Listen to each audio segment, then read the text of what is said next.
વડાપ્રધાન નરેન્દ્ર મોદી અને અમેરિકી રાષ્ટ્રપતિ ડોનાલ્ડ ટ્રમ્પ આ મહિનાના અંતમાં મલેશિયાના કુઆલાલંપુરમાં યોજાનારી આસિયાન સમિટમાં મળી શકે છે. આ મુલાકાત બંને નેતાઓ વચ્ચેના વ્યાપારિક તણાવ બાદ પ્રથમ હશે.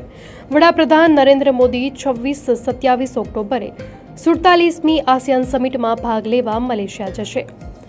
અમેરિકી રાષ્ટ્રપતિ ડોનાલ્ડ ટ્રમ્પને પણ આ માટે આમંત્રણ મોકલવામાં આવ્યું છે.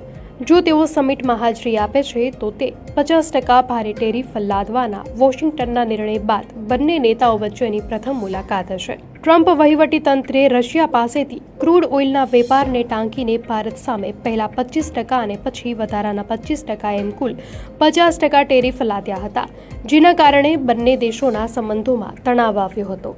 અમેરિકાએ આ તણાવ દરમિયાન ભારતની આકરી ટીકા પણ કરી હતી. જો કે તાજેતરમાં બંને નેતાઓ વચ્ચે સોશિયલ મીડિયા પર ગરમજોશીભર્યો સંદેશ વ્યવહાર જોવા મળ્યો હતો, જ્યાં ટ્રમ્પે મોદીને ગ્રેટ ફ્રેન્ડ કહ્યા હતા અને પીએમ મોદીએ પણ ભારત-યુએસ ભાગીદારીને પોઝિટિવ અને ફોરવર્ડ લુકિંગ ગણાવી હતી. આ મુલાકાત બંને દેશો વચ્ચેના સંબંધોને ફરી પાટા પર લાવવાનો પ્રયાસ બની શકે છે.